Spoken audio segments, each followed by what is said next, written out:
Hello, my friends, my faithful friends, and welcome to the Highly Visible Podcast. Today we're doing something a little different than we usually do. We're going to do a jazz episode. We're just going to make it up as we go because we're that talented. My name is Thomas, and I'm here with my two friends, Monsieur Daniel Yes, sir. and Senor Cullen. Who's Danielle? She sounds hot. I am. We're your good old friends. We're your good old buddies. We're missing a pal tonight. I can't think of a third language to say Mr. in, but Caden is not with us. He had an unfortunate accident with some chopsticks. He's gone to the farm up north. He's on vacation. He's having fun. He's doing some stuff. He sends his regards, but also we're kind of mad at him for having fun without us. So we're gonna truck on with our jazz. What do you guys got going on? How you feeling? Where'd you get that hoodie? Adidas.com. Shout out. Send me more hoodies. Second, I feel like this is the most alcohol I've drank in a long time. Is that a chameleon? Yes. It's Glows in the dark. It's so green. Yeah, that's what I was gonna say. And like it covers up the Adidas. Very transgressive that hoodie. I like it. It looks like aftermarket or something. Means. Well, I mean, like, if branded wear, do you want to cover up half of the logo and half of the, you know what I mean? Like, it's not something you expect Adidas to do, but, and true fashion, Adidas, always innovating. You don't have the wave, bro, you know? You're cool when you call it Adidas. I don't know about that. It's literally what everyone in the whole world calls them except for us. You may know. Well, is everyone in the whole world cool, Thomas? Are French people cool? That's a real question. In the world of soccer, I think the French are pretty badass in the soccer world, aren't they? They won the World Cup not this year, or not, not this year, but 4 years ago. They play the football. They play the football very well. I wish you guys were into rugby. Rugby is so much cooler than soccer. Just let that sink in. Just How let it about sink you, in. Dan? What are you up to? I want to die on that hill. Rugby is infinitely more fun to watch than soccer or football. Any sport where you have to kick a field goal while you run from your enemies who are trying to smash you into pieces it's just better. Listen, no, it's not. It is. Football is the best sport in the world. You will not convince me otherwise. Which kind? American football is the best sport in the world. You will not convince me otherwise because you would just be like factually incorrect. It's a sport that only like 4 countries play. Not as popular. Listen, and also, that's because we stole it from rugby, bro. Rugby was all those communists over OG. in Europe are too afraid to get dirty. Like, that's their problem. If they want to go and kick the soccer ball, like, I like soccer, so I'm not going to talk shit on it. But I was just going to say, don't they do the thing where they slide on their knees for like 1,000 feet in soccer, where they get way more dirty in soccer than they do in football because they don't have a bunch of shit on them. Just wearing all those pads and helmets and protective gear. What a bunch of wimps. Not in rugby, though. In rugby, they're just like, hey, mate, let's get a concussion. If any of us step on a professional American football field right now, there's like an 80% chance we just fucking die. Yeah. Like, you're not wrong. That's not happening on a soccer field. Like, you might die, but it's going to be from all the cardio from your fat ass having to run 7 miles in a match when you haven't ran 7 miles in the last 6 years. Rugby has all the running of soccer and all the brutality of football. Both. It is the best of both. I don't understand why you're fighting me on this. Have you ever actually watched a full rugby match? No. It's awesome. You have to stay up till 3 a.m. and watch it on ESPN3, but it's awesome. You ever watch an All Blacks match? Watch them do the haka? Awesome, bro. Way cooler than football. Man. Sports. Dude, do you know what the haka is? That's sports with Dan. The haka is a New Zealand, the Hawaiian All Blacks. Thing, no, it's not Hawaiian people. It's Polynesian people in general. Okay, well, then. Well, but oh man, not now. The word won't come to me. It won't come to me. They use jade weapons. They're super famous warriors. They have faced the Maori. There we go. The Maori have the haka dance, and it's like they would dance at each other before they fought, and they would like stomp their feet and smack their bellies and wiggle their tongues at each other because they were basically being like, obviously I'm not from New Zealand. I could be a little bit wrong about this, but the idea was like, listen, as soon as we beat the shit out of you, we're going to eat you. And they do this dance before their matches. It's intense, bro. It's super cool. I went on a rugby jag during my insomnia phase when I was watching TV at 3 a.m. a lot. I watched some rugby, and then just happened at that time also to find a used EA Sports rugby game. I think they only made one because it didn't sell. It was super cheap, and I bought it as a joke, and it was one of the funnest sports games I'd ever played. It's just a fascinating sport, man. Literally, could you imagine an American football player, kicker, trying to kick a field goal while running and doing a punt through the field goal things? It's so cool. They do rugby style punts in the NFL now. Like a lot, there's not every punter or anything, but a lot of them do rugby style punts. They like run to the one side and then kick. Right, but I'm saying literally like you have to be running towards your own touchdown while they're trying to tackle you and kick it while you're running. And if they tackle you, you might die. It's so much more hardcore. We're gonna have to watch a rugby match on a stream or something. No. So that we can. I go nuts, dude. I fucking love it.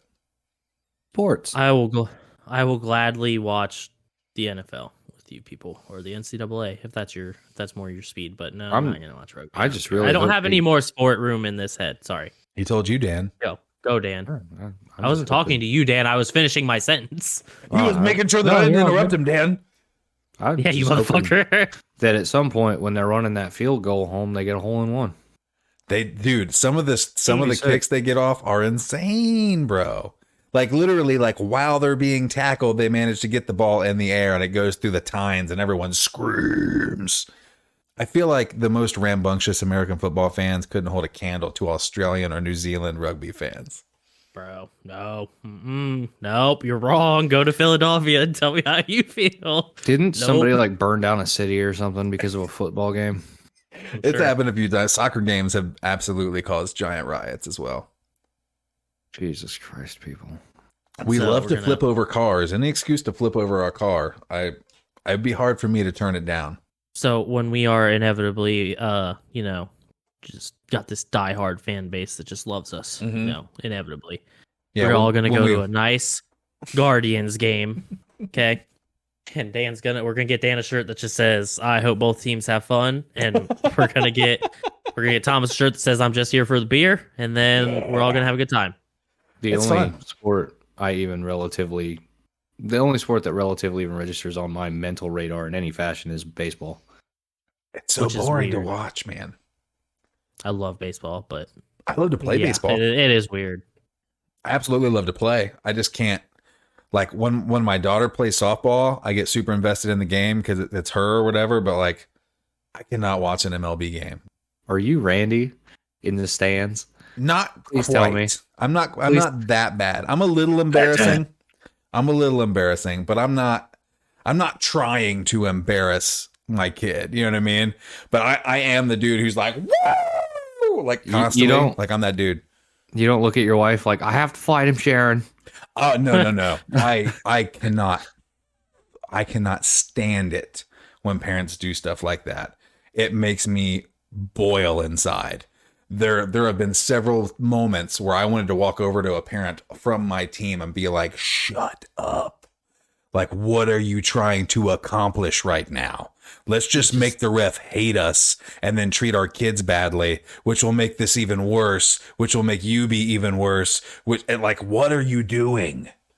I can't stand that. I'm sorry. I thought this was America. Okay. That's right. I thought this was America. And in America, we don't need to start fist fights with other grown adults over a children's game.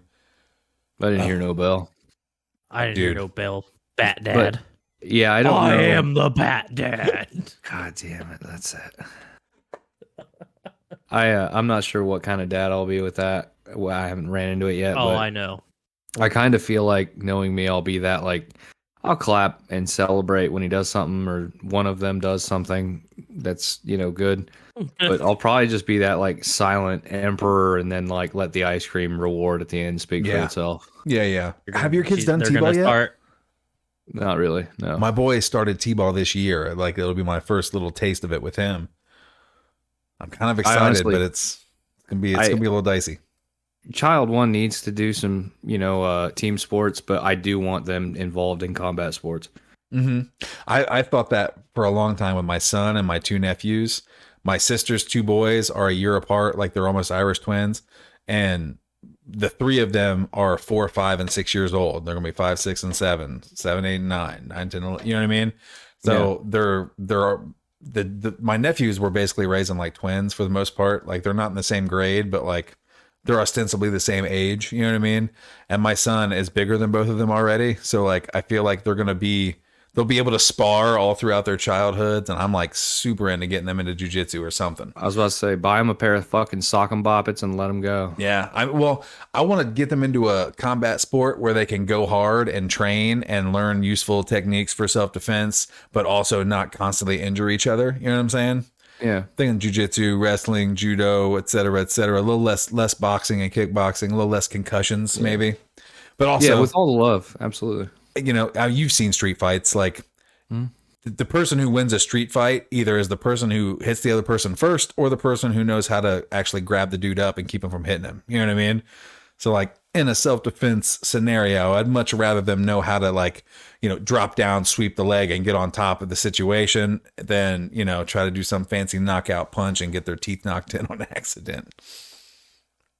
Work smart, not hard. A lot of that is, it's a combination of different things that is going to grow as we, hopefully. It would really suck to just get struck by lightning or some fat disease before, my kids are in their prime. I would really like to go through that with them because it is like a roadmap that I have for them. Right. But, especially for like emotional development and shit. Yeah. I love child one more than anything. Absolutely. Other than like child two and wife and all that, But I definitely think emotionally he needs to get tuned up at least once. Yeah, absolutely. I mean, we all need to know how to lose. Absolutely. Yeah. Absolutely. That's a big thing I never thought about when I was a child, that once I had children became a point of focus. Like the reason why I started skateboarding in my 30s like a moron and like broke my wrist and stuff, like I wanted my daughter, who thought that I knew everything, to watch me suck at something. You know what I mean? To like fall down and bust my ass and get up and try again and be afraid and try anyway. And you know what I mean? But also to watch me succeed and realize that like I didn't know that I was going to succeed, that it was kind of a surprise. You know what I mean? Absolutely. We're talking about the exact same, like the whole combat sport thing. That's not just something for them. Like, I'm going to be doing it too. Like that's exactly that. But, I'm basically going to try to, I don't know which 2 are going to get cut from the team, but I'm going to be raising the fucking Ninja Turtles here. Hell yeah. We've already established their first weapon of choice is Play-Doh. Yeah. Those who listen will know. Those who haven't, become a listener. Study up. That's right. Go back and watch some old episodes. What if they don't want to do that? I mean, you can't force them. It takes, you can't. Like, you're going to be the worst dad ever if you force them. You ever seen, like, the accountant where, like, his son's, like, highly autistic and he like, makes his son get his ass beat repetitively until he learns how to defend himself? Like, he's basically child abuse. Yeah, that's awful. Yeah, like, so that's what came to my mind when you said... Yeah, right. Yeah. But no, absolutely not. Everything is just an idea. It's not like I'm going to be like, if you do this, I'll love you or whatever. All that shit's unconditional and blah, blah, blah, things you have to say. It's like the Boy Scouts. I also want them to try that. But that's the thing, is to try it. If they get into it, if my son's like dance, then go do it. Do what you want. Just give everything a fair shake for everything. Like my thing when I was a kid is, I had a childhood, whatever it was. I didn't get to try shit. Really? You had a childhood. That was supposed to be cryptic, you dumbass. But it's like I didn't get to try very much and stuff like that. And money's a big barrier for stuff, isn't it, man? What? Money is a big barrier for stuff like that sometimes. It's one of those things when you grow up and you talk to other grown-ups and you realize how different your upbringing was just by that. Like your parents bought you all the shit to play football and then you just quit. Like that's not the thing that, you know what I mean? Like once my parents invested some money in me doing something, I was fucking doing it. Yeah. Well, yeah. And that's exactly that. Well, it wasn't just money. Like it's a lot of things, but like, but what you just said, like when they first like take notice, it was an accident. Well, not really an accident, but yeah, like that for me was guitar. And okay. Yeah. Like it was the first time where someone was like, hey, maybe that fucking idiot riddled with ADHD would love to invest all that time and energy onto this thing. And I just fucking ran with it. Now, obviously I've put that away and moved on, but you know, it was something that I needed when I needed it. And I want them to have, like, it's not like I'm going to keep them from doing, like I said, team sports. I just want them to try. And I want them to have options that I never would have had when I was a kid. Like, I never would have had the opportunity to get in and get my shit pushed in by some boxer. Like, well, yeah, I was just going to say, it would have been useful, though.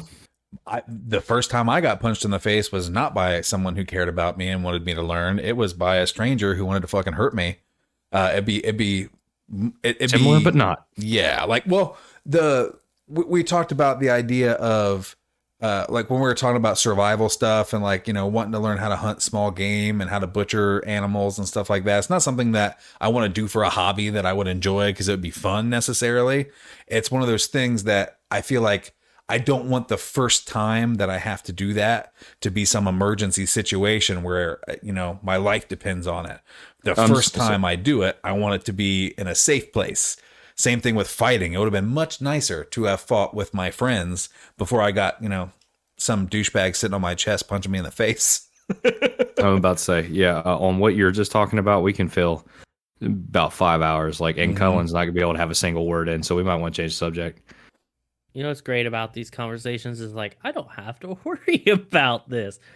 My kids are metaphorical, and they shall remain metaphorical. Yeah. It's excellent. I don't have to devote time to this. But is there anything other than, you know, Cheetos and TV? And I'm not shitting on you. It's just like a funny way to say that you don't do anything, like you don't do any combat type training or sports or fighting or prepping, or not even prepping, but self-sufficiency training. Let's just call it that. Self-reliance. Do you do any of that of any kind? No. Why would I? Just in case. You all, listen, you motherfuckers. You know, this is my problem, is there's a serious lack of realism in this fucking, these hypotheticals. I should have said this. You're going to 90% of people, right, in a apocalypse situation are not going to want to be alive anyway. Like, it's true. You have such a standard of living now that you think that if we have no more Wi-Fi or electricity that you're going to want to be alive. Like, no, 90% of people are going to be like, no, fuck this. And I'm one of those people, and I don't care. No, you don't got kids to take care of, dog. Like, that's like, as much as you love your dog, imagine loving that dog about 100 times more. Like, I don't want to go and survive in the wilderness by myself for my own health or whatever. But like, if I got to feed my kids, I'm doing some stuff, man. I'm learning some shit. Dan and I have had this conversation before. Yeah. Because I'm genuinely curious. In this situation, it's an apocalypse. Your life's gonna be ass. Like, we're 100 years away as a civilization from maybe restarting this shit in a decent way. Is that a life you really want for your kids? Is living in the woods, like eating fucking grubs and fucking like no, I don't think I'd want that for my kids anyway. I think I'd be like, yeah, bro, we fucked this shit up as humanity. Like, let's smash that reset button and hope that fucking reincarnations is real and we come back in the year 3000. What are you going to do? Put a 38 in your kids? Yeah, like, that's the option. You couldn't do that, but like, it's not something I want for my kids. The fucking mist? Yeah. Well, this is the thing is you only know what you like and dislike in comparison to other things.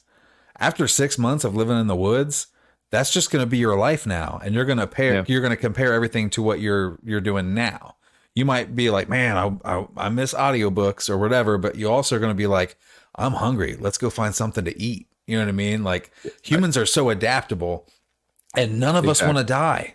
So I don't disagree with what you're saying, but it's like the Thanos thing in Endgame. It's like, he realized he had to kill everyone, because if you knew what you once had, you can't just live in that new world that he created. Like, I feel like it's the same thing. It's like, damn, bro, I really used to just go up those steps and take a shower and take a shit and wipe my ass and be completely clean. And now I'm fucking bathing in a river that 100 other motherfuckers bathe in. And like, I always smell like ass.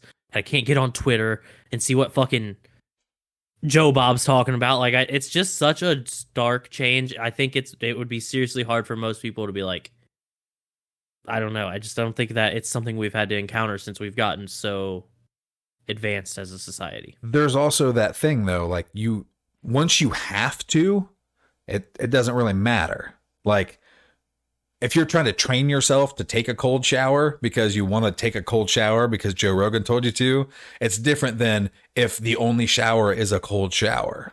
Absolutely. But you never have to do anything. That's what I'm saying. There's always a plan B here, and I'm telling you, if I know for certain this shit is going to be fucked for more than, let's just say 5 years, I'm taking plan B every time. I don't want to live that way. I just don't. My desire to live extends my desire to be happy. Exceeds. Yeah, that's the right word. Well, listen, I've kind of come to terms with I've already been dead once. Like, I will be dead again. It's fine. Like, I suppose that's true. I wasn't sitting in the fucking darkness before I was born being like, damn, bro, I wish I was alive. Like, no, you're just dead. It doesn't matter. So it doesn't scare me as much after I kind of started thinking about it like that. Like, yeah, it would suck. Don't get me wrong. This is definitely a big rabbit hole, because like, it's all about what you're comparing things to. Like, have you ever almost died? Yeah, I got flatlined by a semi, bro. Did you feel super alive the next day? No, actually, a chainsaw almost hit me like right in the back once. That was crazy. That's what I'm saying. I don't think it would have killed me though, but it would have fucked me up. Yeah, that the closer you get to almost dying, the more you desperately want to be alive. It's like one of those inverse wave equations. It grows exponentially. The closer you get to your own death, the more you need to survive. Like, it's just a thing that happens. Like, I don't even think that I could, like, I've been very sad in times of my life and thought about ending my own life in the way that like teenagers think about it or whatever. But like, I don't think I could physically do it. Like, I want to be alive, dog. Even if that might be another thing too. Like, what is your baseline? Is your baseline happy? Because if your baseline's happy, it's a lot harder to be unhappy. But if your baseline is like generally agitated and stressed out and semi-unhappy all the time anyway, like if you lower the notch a couple, it's not as big of a deal. I mean, not to quote a moron, but Violent J from ICP, one of my favorite things he said when I was a young 14-year-old juggalo was, if you're rich and you lose everything you have, then your life is over. But if you're poor and then you get rich and then you lose everything, you're just poor again. Who gives a shit? It's all about what you're used to. It's all about what context you put things in. You know what I mean? Yeah, I think it's just, I mean, listen, I understand it's tough to be like this brutally honest with yourself, but like, I think most people just struggle to be that honest with themselves, to really think about the situation and be like, I just don't see it. I mean, like, obviously we're humans. We're always going to persevere. I just don't think it's going to be the majority in something like that. Think of how stupid most people are. Like, the average person, I do not think has words going through their brain. I don't think that person's going to be capable to live after that point.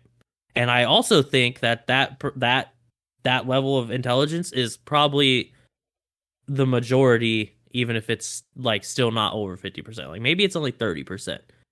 But there's so many other levels that fill up that 70%. I still think most of the people are just a solid level of dumb. I think you underestimate people's willingness to take the things that they want from other people in that situation. I think 10 times more likely someone is going to kill me and take my stuff than kill themselves because they don't want to live in a fallout situation. I mean, yeah, obviously people are going to steal, but I don't know, man. If I'm getting fucking my shit fucking pushed in by a 45 for a can of fucking SpaghettiOs, is that really the world I want to live in? No, absolutely not. And that's that world. Agree to disagree on that. Oh no, obviously. I mean, Yeah. Not everyone's like I said. There's still going to be people that persevere. There for whatever reason, be it honorable or not. But I don't think it has anything to do with that. I think it has to do with genetics, just the sheer undying desire to remain alive. Like there are people who have literally chopped parts of themselves off so they could eat it so that they wouldn't die. Like that is in humans. Mm-hmm. You know what I mean? Like having to gut a squirrel is not going to stop me from wanting to be alive. I don't know, man. I think most of the people that would survive would just be like people. It's just a problem in general. I think as a society, we don't talk about death at all. We don't accept death like a lot of other cultures do. I think most people that would survive in this situation would just purely be afraid to die. Like, it's not like, oh shit, I wanna live. Like, this is fine. I'll figure it out. Like, it's like, no, like the fact that you're just like, you might not breathe another breath. It's like, oh, like you also, that breath isn't great. Who cares? I think you're also downplaying the thrill of surviving. Like the things that make you happy now are all like commerce-based systematic things. You keep talking about Wi-Fi, you talk about like all the things that you're talking about missing in this situation. They didn't exist 30 years ago, and people lived just fine back then. You know what I mean? Like they didn't know what they were missing. Exactly. And after 6 months, you wouldn't give a shit what you were missing either. Like it's as dumb as this sounds. Have you ever quit drinking pop after you drank pop for a long time? After a week of not drinking pop, you don't even think about it anymore because it's just not a thing that you're thinking about. But like if you wake up in the morning and have a Pepsi, you're going to want a Pepsi at noon. You're going to want a Pepsi at 4 o'clock. You're going to want a Pepsi at 6 o'clock. Like, I think it just has to do with what you're used to. And we become used to things. That's what humans do. That's why we're still here. We become used to things. You made a good point in there somewhere. I was like, yeah, that's actually solid. But I forget what it was because you said a couple things. But also missing pop is not lowering my standard of living basically at all. Maybe just a tiny bit. Like it's a pleasure, but I don't know, man. Just how pampered we are now to how shitty life would be in that. When's the last time you were hungry, Ellen? 2 hours ago. When's the last time you went 24 hours without food? Probably randomly, like on a Wednesday a few weeks ago. Like there are some definite times where I'm like, shit, I haven't eaten in a while. But it's going just 24 hours without food completely changes your entire outlook on food. And that's all it takes is one day. And 24 hours, I would not consider eating a sardine. 48 hours in, I would probably gobble it down like it was a Swedish fish. Like, this is what we're talking about. Like, unless you're just going to eat a gun super quick during this apocalypse situation, 2 days without food, your priorities have officially reset. You're going to eat bugs to stay alive. Thank you for proving my point. I don't want to live in this world. I don't want to eat bugs. I've had a good, had a good run, he says. At 26, I can say I feel that I'm wiser than most people fucking 3 times my age. I'm fine. Like, if I die, I don't think I had a bad life. It's fine. I don't want to live at that low of a standard after being at this high of a standard. And I don't even have that high of a standard compared to other people is the crazy thing. Well, like, I mean, rich people, they're fucking killing it compared to me.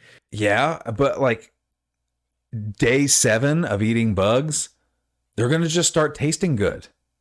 I don't think so. It's legit, bro. Whatever you're used to is whatever you like. How do you think people in Iceland eat fermented stingray? It's literally fish fermented in fish piss. And they develop a taste for it and crave it and think it's a delicacy. Monkey brains are a delicacy in some places. Fertilized eggs with bird embryos in them that you eat with the bones whole are a delicacy in some places. I'm saying after 2 weeks of Fallout level survival situation, your baseline's just all reset and this is the new normal and here we go. And also, Fucking being alive is awesome, Cullen. Why are we arguing about this? I concur, because it's a serious opinion. I just don't. Dan, I don't think that he's read Eli Wiesel or like I don't know. I think Dan's gonna fall in the middle. I think if Dan didn't have kids, he'd probably agree with me though.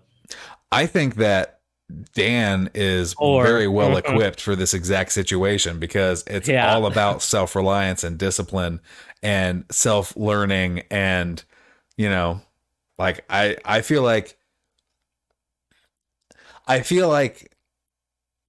each of our personalities would probably be equally represented in a small group of hunter-gatherer people, and that you need all three of our perspectives for life to work in that way.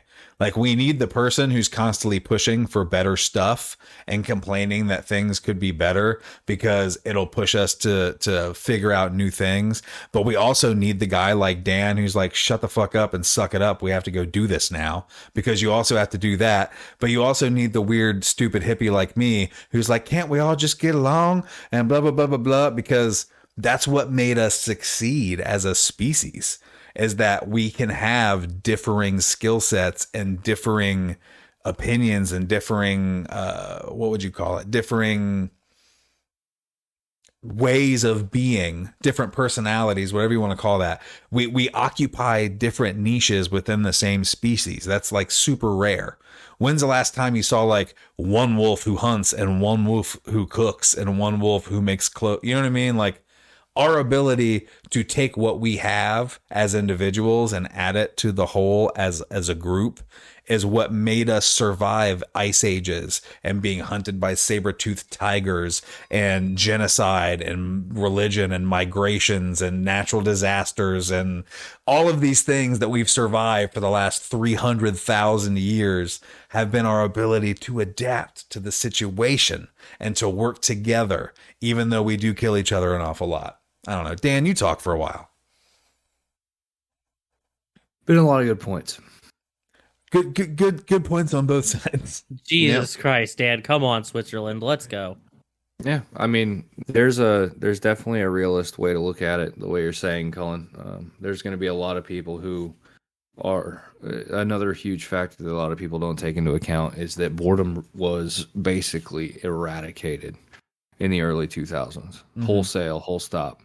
A lot of people don't know how to be bored anymore. They don't know how to be alone with themselves or their own thoughts, let alone the amount of habits and addictions to dopamine and scrolling and social media. Now, caffeine, alcohol. Well, yeah, but not even just substantive addictions, but all the little things. Just cognitive distractive addictions.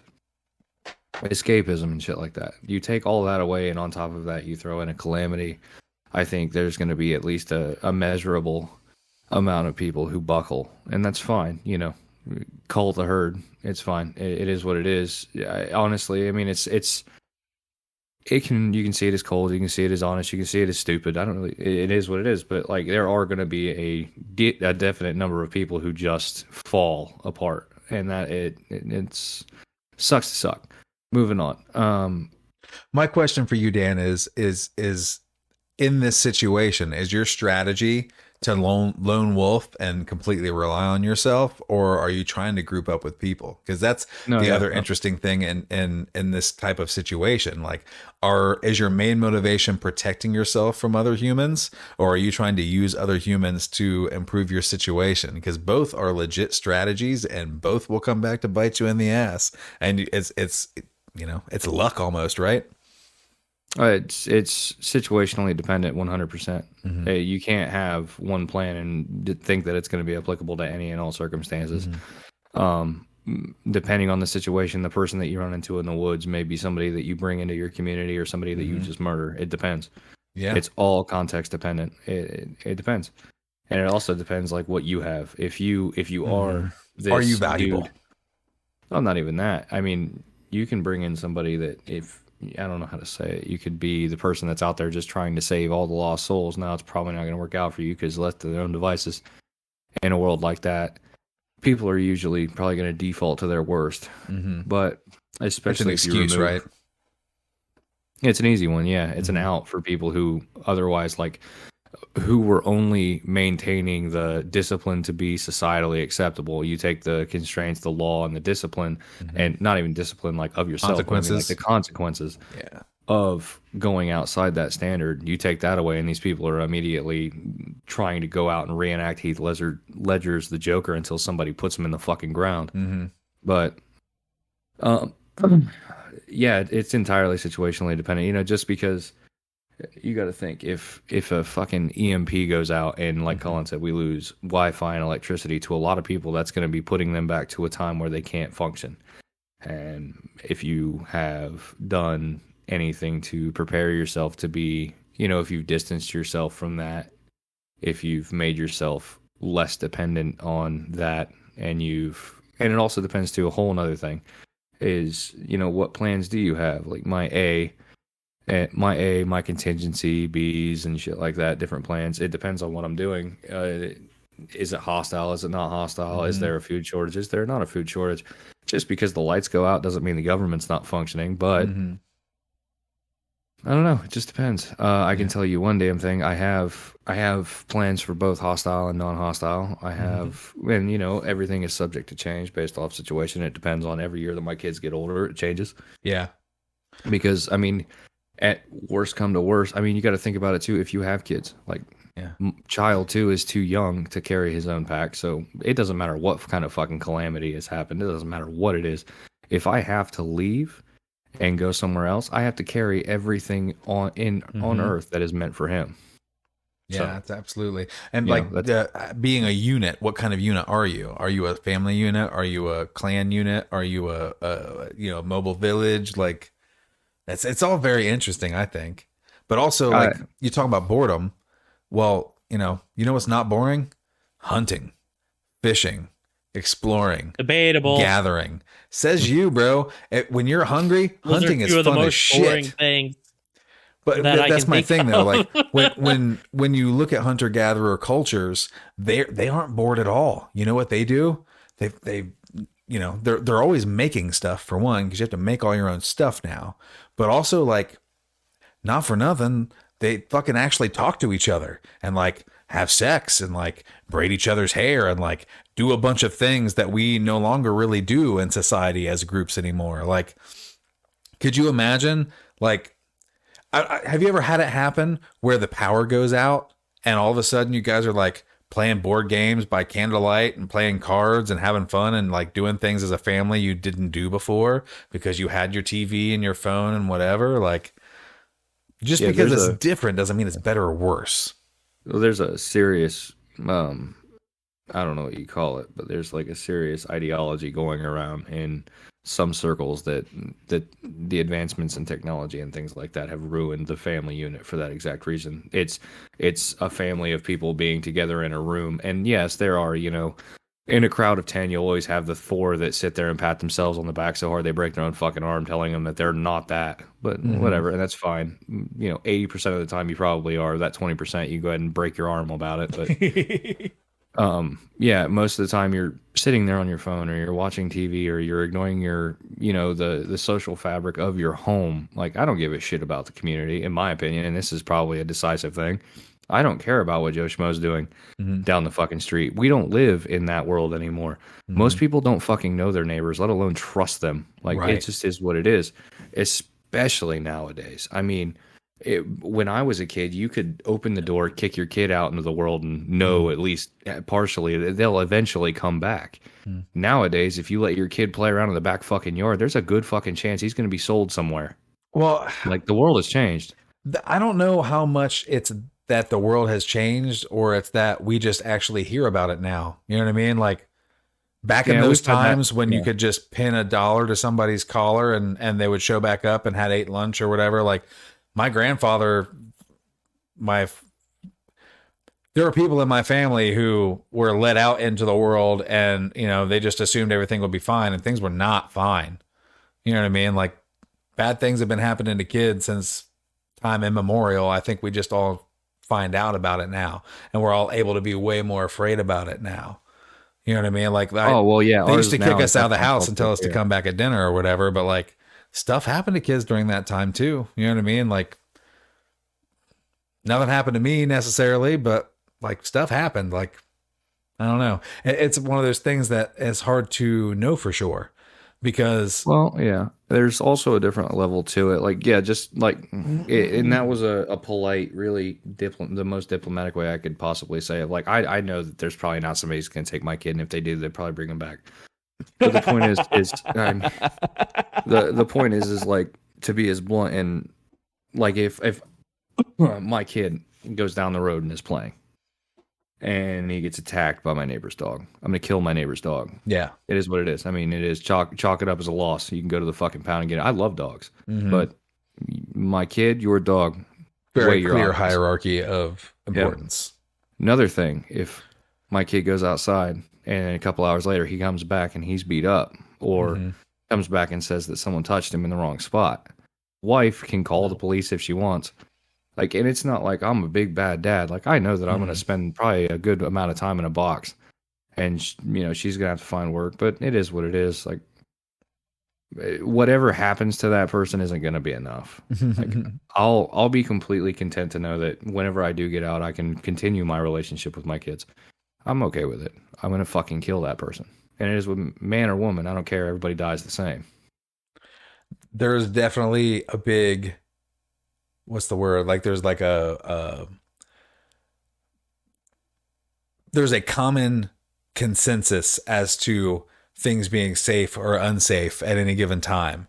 And it's shifted over time because of other things. I don't know how to explain what I'm trying to say. Like, there are lots of things that happened throughout history that people just never talked about because they thought they were the only one. You know what I mean? And then in the 90s, we started to decide that talking about our feelings was okay. And a lot of stuff came out. A lot of people worked through a lot of stuff. And then we got the internet and you could go talk to other people anonymously and even more stuff came out. You know what I mean? Like I have a hard time believing that human nature has changed that much, if that makes sense. You know what I mean? Like the anatomy of these things, I don't think has changed that much. I think the accessibility of knowledge in general has changed, how we look at them. Well, yeah, absolutely. That, like, with that comes cultural changes and shifts. Like, yeah, 50 years ago, it was, I don't know, like 50 years ago, you could whoop somebody's kid's ass in the street and they would thank you for it. You know what I mean? Yeah. Things are not that way anymore. That's for sure. Yeah, I don't know, man. It's a different world, or if it's the same, I don't really give a shit if it's the same or if it's different. It sucks. Most people in it, I don't want to know or get to know. They're fine at a distance. You know, they're like tigers. It's cool. Just keep your fucking distance. And it's not like this edgy fucking teenager antisocial thing. I've had my fill of experience and I damn sure am going to throw my kids into the jaws of the world. That's fine. They will get their experience and they will grow because they're damn sure not going to be floored by it later. They're going to do it while I can still help them get back up. But I'm not going to let them get wholesale fucking traumatized. Yeah, for sure. Damn sure not so some sick piece of shit that for some reason, I don't know, hasn't been just redacted from existence, like, can get their kicks. Like, it would make, like, not even just me, you know, there's a lot of people that are like, oh, blah, blah. And there are some fucking amazing people out there who have actually went and done it, sent some of these horrible people to God, and good on you. But yeah, I don't know, man. The world is, and I've said it before and people have made fun of me for it, but like Cullen and I would say Cullen, wife, even you probably, were pretty instrumental in like me, because there's nothing out there for me. Like I don't want to go and travel anymore. I don't want to fucking do any of it. If I had a chance, I would be Henry David Thoreau and fucking get a cabin in Walden Pond and die, and the world be none the wiser. But I have kids. I can't isolate them from the world and experience. I have a wife would be driven fucking stir crazy. So, yeah, you definitely got like a monkly kind of thing about you. I just want to be left the fuck alone. I've seen what I have seen. I haven't enjoyed, and that's not. But I hate it because it makes me feel nihilistic and spiteful. But yeah, and that's not a fun feeling, even if it feels right. That got really super weird for a minute there, you guys. This is what happens when you play jazz. That's right. Get the jazz hands for everybody. So here I am at dinner with my lovely girlfriend, and I see all these fucking gross people that I went to high school with, because I still live where I went to high school, which makes me sad. And I'm just thinking, like, man, you really aren't doing shit with your life. And then, listen, I know I'm judgy. I understand. But my second thought to that was, I also am sitting at this restaurant right now in the same city I went to high school with. And I was just like, damn, am I just really just like this guy? And I don't know. I just had like a small moment of like, not like self-doubt, but like I had like a small revelation there. I was like, wait, what? And I was just curious if you guys ever have that when you see people just like, yeah, gross, bro. I hate but then to you realize you did too. I hate to ruin things for you, but like the next 11 years of your life are just those moments are just going to happen more and more increasingly frequently as the years go on. The amount of FOMO that you're about to experience in your life as you start to lose your hair and realize that your shirt that you got in high school is now 21 years old. It's not the best. It's not a great feeling. I fucking love it. The difference between where you expected to end up versus where you did end up, I don't think that goes away. I'm 100%. I feel like I just have to be the guy that has to be the different one. No, I disagree. Like, wife just had her big 3-0, and like, it was this fucking calamity, this huge fucking deal. Like, I'm turning into a fucking, I don't know, this aging timber. I don't know. In what world? Yeah, I don't know. Aging timber. I don't know. So I'm an old piece of wood. Are you making pool cues or what, man? If I could, and this is the wrong mentality to have, it's a realization I've come to. If I could, and I don't want to go on an hour and a half walk here, but if I could like personify and make real in front of me who I was even 10 years ago, the amount of things that I would not be able to say on this podcast that I would violently do to it, just to because that would be top tier. Hot. No. But at the same time, like, why would you want to go back to that? Like, I don't give a shit about high school. I spent high school wanting to go on to what I would eventually do next. And then I spent that time, daydreaming about what I would do after, knowing that I didn't want to leave it, but I was just like, okay, life's moving. And then when I found out I had to leave and had to come do this, I'm like, this is fucking trash. Like, this is butt. Like, I should have fucking been.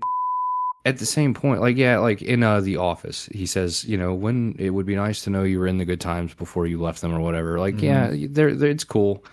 But memories are memories for a reason. If you can't move forward, if you can't look ahead, if you spend your life looking back on your glory days like some fucking 50-year-old drunk that threw the the winning touchdown once, you're a fucking loser. Like, goddamn, man. Like, my life has to be one of the most boring, at least for the past 5 years, has been one of the most boring fucking lives. But I have the potential to change that and to make it better and a more mature and more, goal, not even goal, because this isn't like some hustle bullshit. At the end of the day, I'm not gonna, not at the end of the day, I give a fuck about your day. It's at the end of this road, it's not gonna matter what I bought, all that bullshit. It's gonna matter what I did, what I experienced, and who I did it with, and as small as that circle would be, it's still going to be something. I don't know. I'm rambling. It's a weird balance, because when you're young, you don't realize, like you said, you don't realize it's the good times or whatever. But like, I think the thing that we miss about being younger is the older you get, presumably, the more you learn, and the more you know, the more you realize how much you don't fucking know. Yep. So as you get older, even though you're getting smarter, you feel dumber. And I think that's a big part of this feeling we have. I don't miss being dumb. I miss not knowing that I was dumb. Yeah. You know what I mean? I think, a lot of that probably stems definitely from that's like because you're still young, Cullen. Yeah. Shake your head at me, Cullen. The more you know, the more you don't know. I don't care that I don't. Like, everyone's so fucking infatuated. You were just talking about how much smarter you were than everybody. You are young. you're young and you're dumb and you just don't know what you don't like. Dude, I just don't care. It's like no one's ever going to know everything. It's fine. So I'm going to look to myself for my own answers, and that's where I get my answers. I don't get them from anywhere else, and that's enough for me. Like, I can accept that. But and I'm saying in 10 years, I don't think you'll feel that way. In 10 years, you'll be like, fuck, I had no idea how much shit I didn't know. Maybe. Thus is the reason why I'd be willing to bet that's not true for me. We'll see. Listen, I get it. I know every fucking adult is like, oh, this kid's fucking young and dumb and he's saying all this. I get it, okay? Things didn't work out for everyone in their life. I get it. It sucks. It is what it is. Don't fucking push your shit on other people. It's what every person that still works at a factory at age 57 does. They're all fucking bitter. Not everyone. Most of them are bitter old men, and that's why they get all pissy with us young folk. Like, oh, you guys don't have a work ethic like we like. I'm sorry your life didn't go how it went. Like, but accept it. Like, grow up. I'm sure most of these guys that are super bitter about how things didn't go the right way still have good lives. Yeah. I think that's what I'm saying. I don't think it goes away. I think if you can't accept it now, you're not going to accept it at 30 or you're going to accept it at 40. You're going to accept it at 50. You can either accept it or you can't. And I don't know, maybe I'm wrong on that. Maybe some people learn to do it at 45 or whatever, but like, indiscriminate age. But I don't know. I just think most people don't. It's easier to ignore than to like actually think about and accept things or try to change them. I don't know. This is a serious thing, and we may not put this in. I struggle to be like, because I know I'm smart, and I don't want to sound like a fucking jackass all the time, but I also want to say what I feel, and not just be like, well, I'm probably just young and dumb, so I shouldn't say it. Like, I feel like I should just say it. But I also struggle. Sometimes I'm like, am I really smart, or am I just perceptive? Well, that's actually the Dunning-Kruger effect. The smarter you are, the more you realize how much you don't know, which makes you question yourself. You know who doesn't question themselves ever? Dumb people, because they just assume that they're right. Yeah. You know what I mean? And that's kind of what I'm saying is as you get older, that builds upon itself. And not to mention that, if you have a good memory, every stupid thing that you do when you are young is burned into a place in your brain as you're older. And that shame doesn't go away. Like once you realized you did a dumb thing, like once you're a certain age, that just is in you forever now. And now you got to remember not to do that dumb thing. And so as you get older, this big snowball of dumb things that you've done that you don't want to do again just gets bigger and bigger and bigger. And, at almost 36 years old, I am literally jogging on the top of this giant snowball of my mistakes, trying to not fall off the side and get smashed by it. Like I kept thinking when I was your age, pretty soon I'm going to feel like a grown up. I had a kid, I had a job, I got a car, I did all this grown up shit. And I kept thinking like one of these days I'm going to wake up and I'm just going to feel like a grown up. And I got to tell you, I fucking don't. I'm fucking 36. That's weird because and I know that I am, and I know I'm supposed to be, and I have roles where I am the grown up, and I know that, and I act as though to the best of my ability, but in my head, I am still a fucking scared 16-year-old most of the time. I'm still afraid of what people think. I'm afraid of what I think. I'm afraid of what I'm going to do. I'm afraid that I made a mistake that I can't take back that I don't know about yet. Like the